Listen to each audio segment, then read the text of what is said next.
Welcome back to the channel, Adam from RC Action Australia. Big thanks for tuning in. It's been a little while since we've done a video on the channel, but we've still been building some cars. So really appreciate for those that have subscribed to the channel. If you haven't subscribed, make sure you hit that subscribe button. Very much appreciated.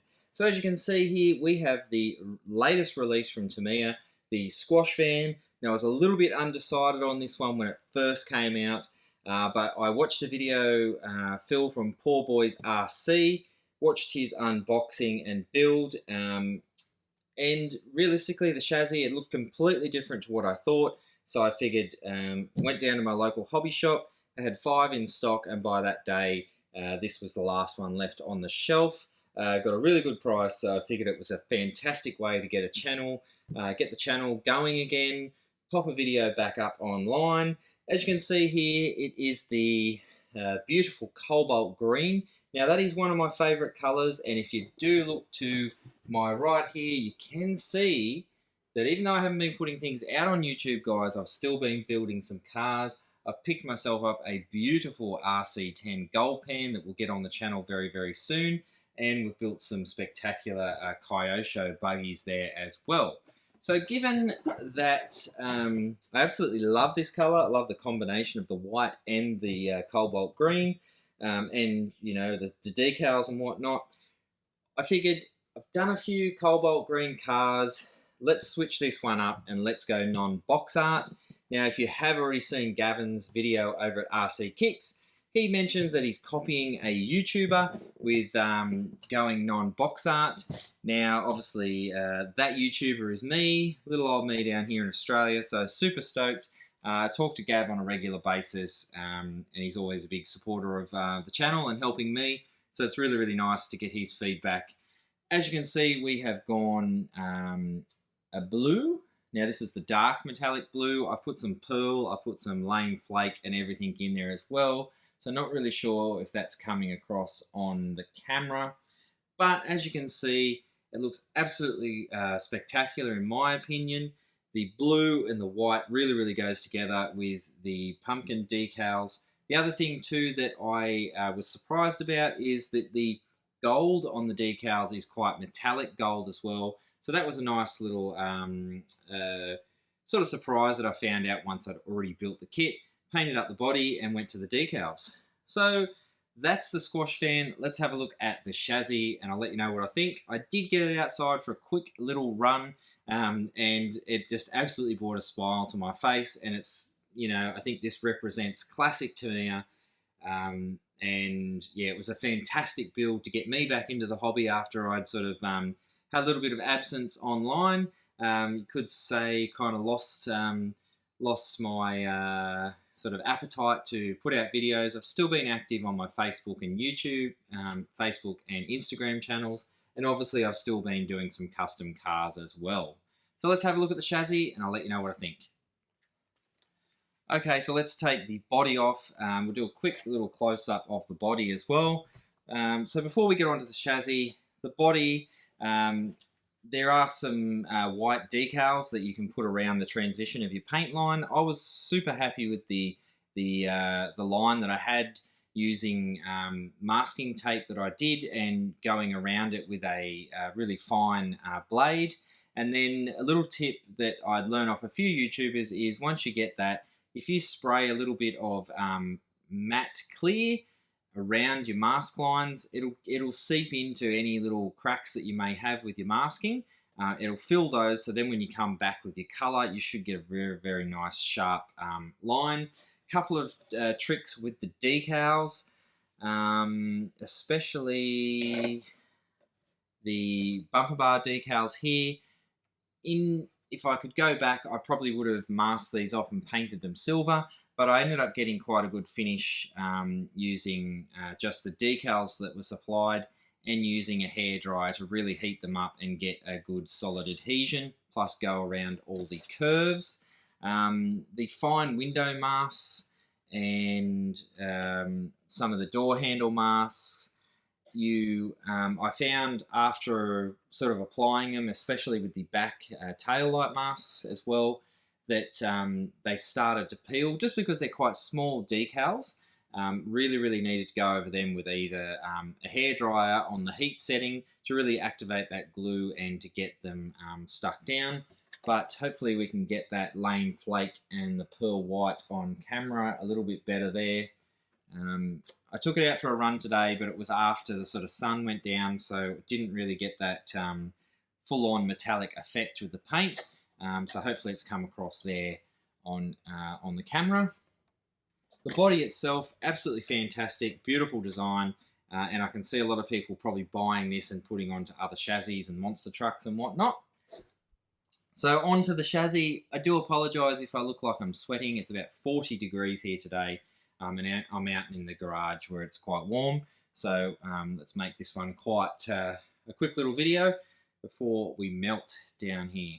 So first off, lots of gears inside. You don't get bearings, so I highly recommend putting ball bearings in the kit.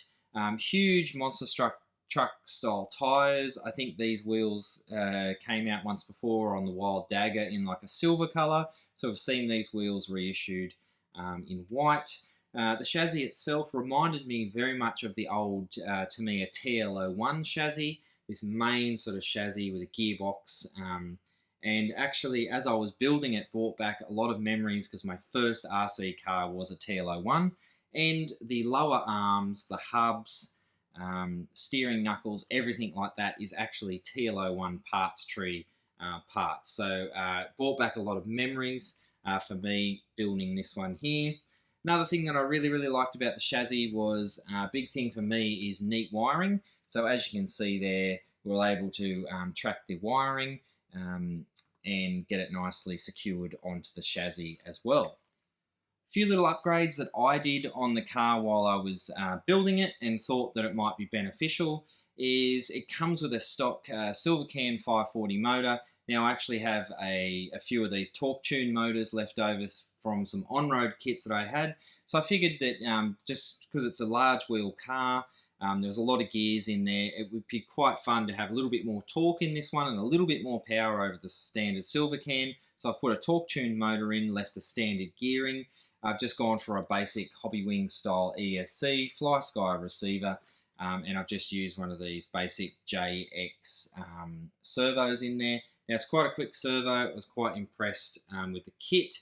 The other thing too, I did notice in the kit you do get like a four-wheel steering upgrade. Basically, the dog bones are different in the front to the rear, but they do give you another set of dog bones to convert this to four-wheel steer, and you get additional knuckles and whatnot. I didn't bother with that. After driving this, the turning circle is absolutely fantastic. But I guess for those people out there that want to add a little bit more to the kit, maybe that four-wheel steer option is for you.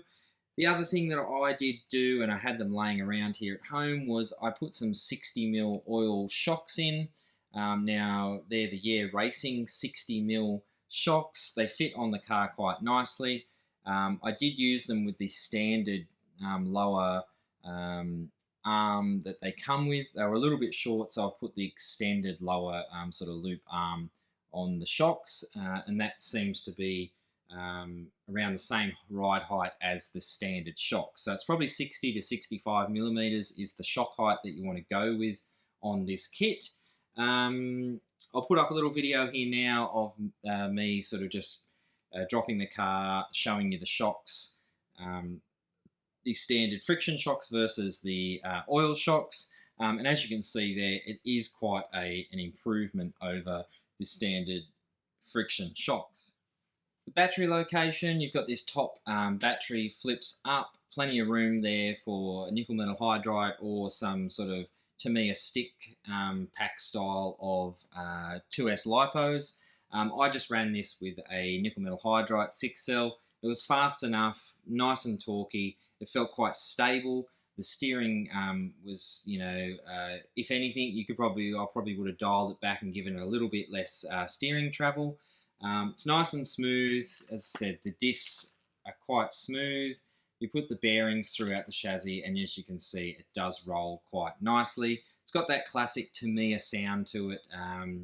So without further ado, let's flip to some run footage. I'll come back and I'll see you very soon.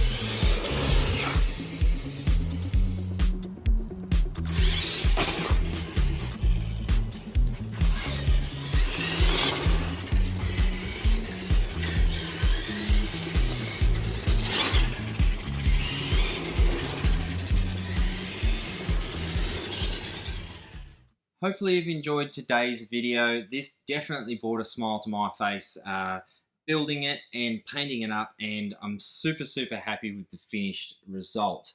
Now, all up, I think the chassis took me about 1.5 to 2 hours to build. Highly recommend it for someone new to the hobby.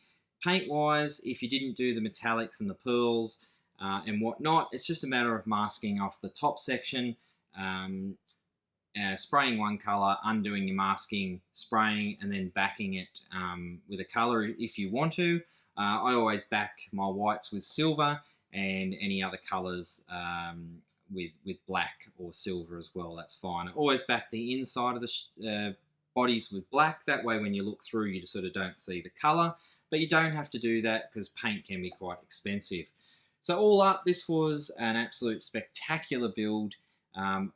Options there, you can put the oil shocks on and you can do some bearings. Now the actual friction shocks weren't too bad.